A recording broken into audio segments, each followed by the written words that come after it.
That's it. We've reached peak coda. That's it. That's the top. It doesn't get any That's it. more mediocre than this. Forget the F1 cars, forget the LMP1s, LMP2s, forget everything that's graced this paddock area. We've reached it. We've reached peak circuit of the Americas. Yeah, of the Americas. I don't know if I agree with you so much here. I agree. I agree with myself. Okay. Okay. What's up, guys? Larry Chen here. Welcome to another episode of Hoonigan Autofocus. We're at Super Lap Battle / Gridlife GLTC. We got Adam Jabaay here. He's the behind-the-scenes guy. He's the behind-the-scenes man, but he also loves cars. He also loves racing. And Adam here built this car. But tell us a little bit about what you do for Gridlife. Chris and I started Gridlife. I'm the co-founder. I'm the motorsports director. So basically I do all the stuff that happens on the racetrack. This event is a little bit different though because we're a support series. So this is one of the events I'm actually trying to race a little bit at. So I usually try to get out a couple of events, a couple of races, a few events a year. So. And yeah, I'm the guy who does a lot of the rules writing, along with a couple of my teams. I plan out all the safety stuff. I make the schedule for the most part, and a lot of the track side stuff. So yeah, so right now you're just doing tech inspection. Yeah. That's what we're gonna do for the next few hours. Forget about all the other cars. Forget about just Gridlife in general right now, even though I'm excited to shoot GLTC this weekend. Let's talk about your personal car. This thing you guys have seen the BMW art car. Yeah. This is essentially, again, peak Honda art car going on. I've had it for 20 years this summer. It's my only car. I don't have any other cars. I do street drive it. It's not actually legal, but in Chicago, it's really hard to get a moving violation. You've seen that. And I've just had it forever, and I love it. I don't want anything else. It's my car. So right now it is built as a Gridlife Touring Cup car with a crazy roll cage. I built everything myself. I didn't do any of the TIG welding on the aluminum stuff. I have a couple buddies that are better at it than me. But yeah, it's just a DIY. It's always a work in progress, and it's kind of it's like my art piece. It's never finished. Like right now, the wiring's not done. I'm making a new fuel cell cover. Stuff like that. One of the headlight covers is semi-done. The other one is in mock-up stage. It's actually a Subaru front bumper off of a GC8, I think. 98 2.5 RS. No, wait. This is a Subaru front bumper? Subaru front bumper, yeah. I can't even. I use these little popper things. Front bumper. Yeah. And I broke one of the black ones, so it's red right now. But it actually works though. It's the center, so it's red. It's not actually center. It's just off to the side because I usually do most of my work between the hours of 10 and 1 a.m. So sometimes I make mistakes. That's okay. So what did this start life as? What year is this? This is a 90. This was my college car. I bought it from its original owner, Ted Jacques was his name, and he drove it for 220,000 miles, and then he burned the motor up. And it was sitting in a barn for 5 years. And I drove it to college for 3 years. I've had 15 engines in the car.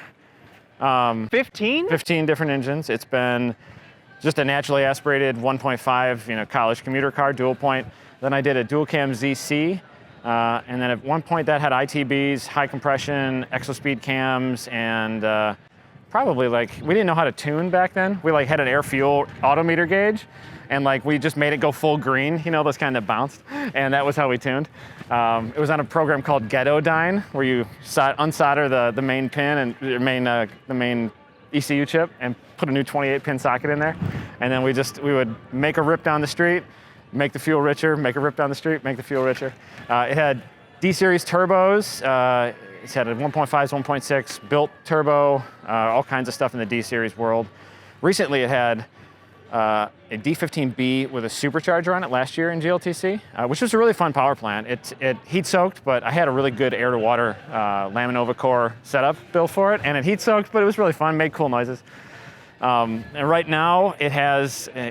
Let's take a look at it right now. It's got basically the engine that I had in it in 08 and 09, and it was featured in Super Street in 08 when it was turboed. Right now it's a single cam Accord F-Series motor.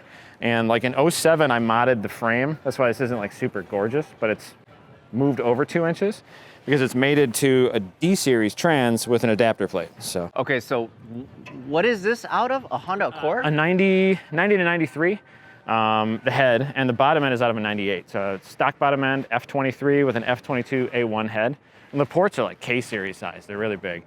But the ITBs that I just built, for GLTC, it's a power to weight class. And the car is really light. It weighs like 1,900 without me in it. So it can't make much power, but I want a good torque. So it's got little tiny 40 mil ITBs on it. So as it sits right now, this is legal for wheel-to-wheel racing in GLTC. Yeah. We designed the rules for GLTC to allow you to like try to build your better mousetrap, you know? Like what's the car that you'd want to build? And like, if you get the power to weight right, like it can run, so. I mean, because the fact of the matter is, for example, this weekend, you have Corvettes, right? You have Miatas, you have a bunch of Hondas, a lot of Civics. In fact, I think some of the fastest cars. Yeah, I mean, like and we've got a new Cayman here it's driven by Aaron Lichty, who was he's our winningest GLTC driver in a K Miata. And he just built a Cayman, like kind of a street car Cayman into a full GLTC car. Detuned it a bunch, but that's going to run up against K Miatas, NC Miatas with 2.5 Duratex. There's 4 of those here.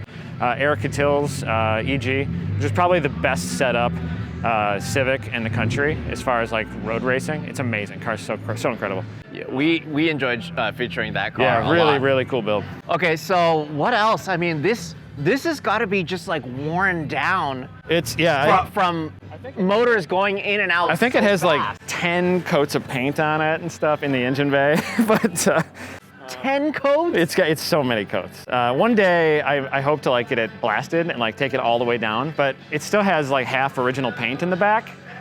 So I haven't wanted to repaint it yet, but it just blows my mind how many things have gone in and out here. That's a lot. So, and then how much power does this make? It makes 157 wheel horsepower, but with the tiny ITBs, it makes 180 wheel torque.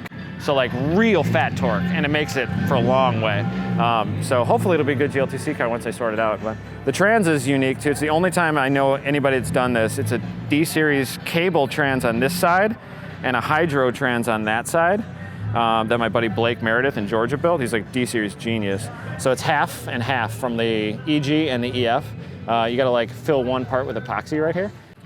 What's the benefit to that? So in the back of an EF trans, they have like a bracket that mounts to the top, and there's 3 little bolts, and with torque, it rips it out. And with this Hasport giant like B-Series style bracket, it wraps around the side of the trans, so it's way stronger.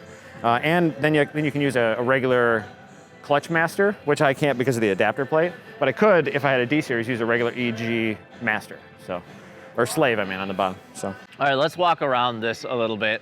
The engine is, I can't believe you've gone through so many. Yeah, it's 15 or 16, I can't remember. It's got a lot of track miles on it, probably 150 days on track over the last 20 years. It's the main car that I've ever tracked. I had a SCCA CRX that I raced for a while, but it's been my baby forever. But. So why the doors? Is just to be flashy, or? So I had a buddy who, their podcast, they were talking, 1010's podcast, they were talking about Lambo doors on his old like Ricer Cavalier. It had stereo system and everything. And he was saying how much fun they were. And I thought, getting in and out of the car in a trailer kind of sucks. And like with these, you can just open it up and get out through the door instead of bending my door, because there's not much to it. And I looked on eBay on a random Friday night, and I found a set of Lambo door hinges for $200. So, And it fits this car. It's just unique, The main goal was to have kind of a period correct look, with the graphics. I've got a bunch of different and they're not like good for racing because they're 6.5 inches wide, but a bunch of different random wheels, some Works and these Advans, and I just kind of like the 90s and 80s vibe, It's just so crazy to me. I love the old school Gridlife livery. Like if this were to be racing in touring cars back in the 90s, that was the goal, newer, it would have something like this. Yep. But then on top of that, you have like the BMW art car inspired livery going over it. Yeah. So did you just cut out a bunch of strips and just do it yourself, or? I went up to my sister-in-law, who does a lot of our timing and scoring. She cuts vinyl for like that's like her side hustle. And I just pillaged her her drawer of scraps. I love that you're just like, I'll put one here. This hatch is this is like my ugly hatch, my temporary road race one. But I think it's good enough. Like the car doesn't have to be perfect, you know. I think it's great. Does this still open? Yeah. In order to get it to stay up, you gotta do the old school trick of bending the strut a little bit. Tell me about the interior. Tell me about the. So the cage is I believe it's a 17-point cage where it attaches in 17 places, I think. I can't remember now. I built it about 5 years ago. It's the 4th cage I've had in the car. I've cut them all, you know, you progress and you make things better and stuff, so. And the fire system, the fuel cell back here, there's a big cover that goes over it. I'm redoing that for prettiness right now, but I wanted to get the weight as far back as I could, so that's why I put the cell in the trunk. Yeah, it's got a really good weight distribution. The driver's seat, I don't know if you saw this, the driver's seat is 14 inches further back. Oh, wow. Normally the driver's seat is right here, but it's all the way back. You're sitting so far back, and like, what is this bulkhead thing that you created here? This is you turn it all on and all that jazz here. And the wiring just got redone because I remounted this, so that's all got to be prettied up. But is this moved back really far too? Yeah, there's the other hole is right here. Like this is where the shifter normally is. So it's extended shifter, seat is mounted way further back, and then the floor mount pedals are mounted, you can put those wherever you want, and then a 10-inch or 12-inch steering column extension, and then I built the, this console up here, and it's even got I drive it on the street, so it's got my toll. You drive this on the street? Yeah. I'm upset that you didn't take it on the cruise with us when we were in Chicago. I was literally going to that night, but my wife had a long day with my 6-year-old, and she wanted me to come home. So after Autobahn, I just went straight home. I was bummed. You guys had like the best time. Okay, so all right, with that said, next time we're in Chicago, can we drive this on the street? Heck yeah. I did, with the Gears and Gasoline guys in November, we did like we kind of followed the same route that you guys did. And it does great on the street. It's kind of fun. So it's got the shocks are super soft. They're digressive, and it rides fairly okay actually. So can we talk about the fact that this thing has air jacks? Yeah, you want them to go up and down? Yeah. Oh my God, I need to see that. I'll go grab the thing. So air jack parts are really expensive. But my buddy, one of our lead instructors, Ed, he runs a dealership in Ohio called Auto Assets, but they also take apart and like work on old sports cars. I think they bought some like wrecked Daytona prototypes and had a bunch of junk laying around, so that's where I got them from. You're kidding? Yeah. So this potentially could have been like a Daytona. Yeah, either these ran on the in the Rolex 24. The air jacks do. So. This car is surprising me more and more every single moment. Oh, I love that it's just right there. Yeah, hit it. And instead of using all the fancy bits, I'm using pressure washer hose because it costs $50 versus like 800. So. This one might drop. I'm gonna put it. This one doesn't. This one isn't pressurized heavy because I want to be able to pull it down with one finger. I'm still dialing in how straight up and down it goes.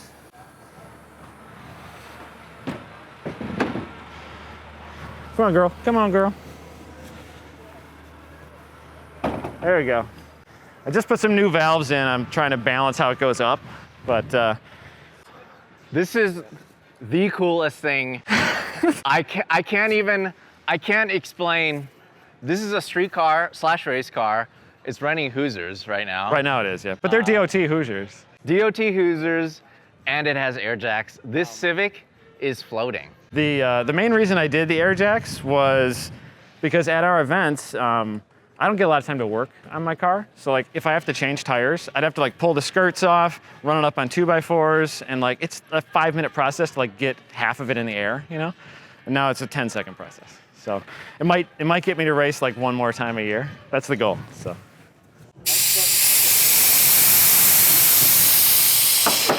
Oh my goodness. Yeah, they're super fun. That is the most race car thing ever. I love that. When Ed was like, "Hey, I got 6 air jacks. Do you want some of them?" And he sold them to me for way too good of a deal. I like feel bad telling people. But like, I've spent more on like dinners than I have. I just love the way it raises and lowers too. It's so like, cool. It's like a full-on, I mean, it is a race car, but Tyler, have you ever seen a Civic with air jacks? This is the first one. It's got to be like one of 5 maybe in the world. Like, why do you do that? You don't do that. That's why I did it. I love the heritage too. I love the fact that you're proud of the fact that these potentially, or did run Daytona 24 Yeah, they were on a prototype. Amazing. They were on a DPI car. Okay, so let's kind of go around the outside and finish up here. Tell me about the brake setup. So it's a spoon brake setup with Mini Cooper non-S rotors. They're like 11 something inch, and that all bolts together. You can use the Civic EX spindle, but I use the CRX SIR from Europe, which uses a bigger wheel bearing and a stronger hub, but same top to bottom geometry. So that's got the bigger brakes from the factory, and it just bolts right on. Spoon calipers, and just bartered and traded for them. And my buddy had used them for like one event, and he scuffed them right there, and he's fancy, and I don't really care. So he like gave me a good deal on them. I mean, that's more than enough to stop this thing. Oh, it's amazing. It's the best. I've had a bunch of different setups on it. It's the best stopping this car's ever been. And it's so light that it's kind of a weapon under the brakes. If I'm not driving like a ninny, like it's a weapon. Like it's really, really good on the brakes. So. But like the rear, you actually have shoes still, huh? Yeah, it's the lightest possible setup is the factory HF, 88 HF aluminum stuff. So that is like the lightest brakes I could put on the car. Unless I did like a full custom aluminum hat and everything. And do you put like racing shoes in it? No, surprisingly, for years, SCCA and NASA guys have just, if you're in SCCA ITA, you're stuck with the factory brakes in the back, I think, or were at one point, and they're fine. You just get, I mean, it's a huge pad too. The shoe is like 6 inches long, so. The suspension right now is, it's revalved Bilsteins. You can see it's like a race Bilstein underneath, uses an ITR arm. That my buddy David Whitener out here in Texas makes. And this sway bar is fully adjustable, goes back and forth. So the end links are never in bind. It can go like 8 inches backwards and be super soft. It can go 3 inches further up and be real stiff, but. There's just so much thought put into this car. I mean, I don't even know where else to begin. Like even this, the gusseting and everything on the cage work, you guys did all of that yourself? Yeah, I MIG welded everything. You can see it's MIG welds, but they're good and strong. You know, it's I did the cage all myself in my dad's garage, and yeah, it's I enjoyed doing that stuff, but it's just all business. I really wanted the cage to be like super accessible. Like this is a really big area to get in and out of, because if I was ever like on fire in the car, I want to get out real fast. Yeah. It's so easy to get in and out of. It's real big. Huh. And then the front dash bar goes up and meets the firewall right there. You can see up in the front, the dash bar bends and meets the firewall. There's a plate there. I see. Okay. And then the shock tower bar ties into that. So this is still stock though. This is like the original. That's just the original top of the dash. And then you just, you took the dash off. Right. And then this is just the cover. Yeah, in GLTC we don't have to have the dash, so. And ignore my broken windshield. At Mid-Ohio it flipped up in the wind. I gotta swap that out next week, so. Well, at least it happened at a track event. I was instructing for an SCCA event, and yeah, the wind was good that day. So. Huh. So what, I'm guessing this is probably not gonna be the only, this is not gonna be the final engine. You're probably gonna choose, you're probably gonna put another engine in like next week. I'm actually really like happy with the power band. So this one smokes a little bit because it was turboed. It made like, it ran 11s in the quarter mile on this engine. It had the crap kicked out of it for like 3 years. I'm building a real low mileage stock bottom end, and then I have a 30,000 mile head. So I'm building a new motor. The only thing inside that's not stock is ARP head studs. It's got a reground cam and busy moto valve springs. That's all it's got. So, and then a cam gear. So and it runs a Haltech Elite with crank trigger and cam trigger pickups. So no distributor to die on me, but. And then the fenders, actually, you probably can't tell. It's something I'm gonna change, but when I used to drag race a lot, I wanted to fit like a 23-inch wrinkle, like a soft drag radial. So I had my buddy Radius. This is actually 1 inch higher than factory. And it works okay in Hoosier world, but it would be slammed down to here. So I kind of want to get a stock set and widen them a little bit, and then the car will look even more slammed, you know. Me and Catil like to run the slammed hot boy life. So. It's pretty cool that you're into the look aspect of it, or how it looks, and also how it performs. Like it's pretty fast. Like I've qualified in the top 15-ish a couple of times. It's hard for me to get my head in the game when I'm hosting the event. You got 3 radios and you're talking to everybody, and so I have to really work on my focus. So I usually only drive at tracks that I've driven a lot at. You know, I'm here because I wanted to get a few laps in Dakota. Just to do it. Up. You wanted to show up everyone else. I wanted this picture right here. I didn't expect you to be taking it, but that's the picture I wanted. You know. Yeah. But yeah, we got a few changes coming. Fortune Auto is building me some custom 510s, so we're gonna go with Fortune Auto adjustables on it soon with the same spring rates and play around with adjustment a little bit. Real similar valving to my buddy David's shocks here. The way he actually makes shocks is he bought a set of Motons, drove them on the track, made them the way he liked them, put them on a shock dyno and saw the curves, and he replicated those curves in Bilsteins, non-adjustables. And then for like some race classes, it makes it, you know, legal because it's not adjustable shock. So, I'm still also blown away at the fact that it's a Subaru It's a GC? Yeah, I think it's out of the 98 only, I think. My buddy Dewey, I think he featured Dewey's car. He sold it to me. He'll know what it is, but I don't know what it is. It's the one that I wanted. I mean, it actually matches up pretty good. The curve is like perfect. I didn't like the factory bumper. Last year I had like an air dam on it, and it was like not that pretty, you know. But I always liked it. We were at a junkyard years ago. My buddy Luke and Chris and I, we started our West Michigan Honda Meet event in 04 together, or trackside in 04. And Luke was at the junkyard one day. He took a bumper off of that generation Impreza and was like, that looks like it'll fit on an EF, and like walked over to an EF and it fit like perfect. It just extended into the wheel wells. So I don't know how people could do. I don't have that at all. Like I can't look at something and like, oh, I think this bumper would look good on this car. I think both the cars were sitting next to each other. I remember him sending me a picture. It was back when I had like a Razor flip phone, you know, so I don't have it, but he sent me a picture and like the curves were like correct, and they were like, both cars are right there. And so he just took it off. He's like, oh my gosh, it fits. And then for the Grassroots Motorsports Challenge, we actually built a car, a 4-door EF. We swapped it to all-wheel drive in 2011, Turbo D Series, and made it look like the 555 Subaru rally car. And our crew back in the day was the 075. That's why my number is 75. And it said 075 instead of 555. But it looked just like a Subaru with that Subaru front bumper. And then this is the second one that we ever did. You know, nobody else has ever done it. Why would you do that? That's cool. It actually does look cool, though. Well, thank you so much for letting us feature this. We'll definitely get some shots of you racing this weekend. Yeah, I'm hoping it runs. I've been seeing it around. Yeah, we've talked about doing this at years. Yeah, for the past couple of years, I've seen it, and it's funny because if I featured it any other time out of those other events, it would have had a different motor, it would have had a different front bumper, it would have had a different lot of things. Wouldn't have had air jacks, I just put those in. Yeah, so I love it in this stage. It's probably nearing its like final stage. At some point, I'll probably smooth the welds, make them all look prettier, repaint everything. But right now, it's a tool to have a good time with, you know? And that's, like I get in that car and everything else goes away. Like the stress of the event, the stress of your day job or whatever, like that all melts away. And like, I'm just really, really happy with it right now.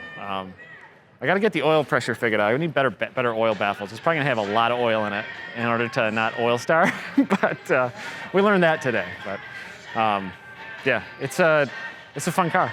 Yeah, no, it's awesome. Yeah, thanks for showing it to us. We'll definitely keep following you all weekend. Awesome. Thank you. Thanks, buddy.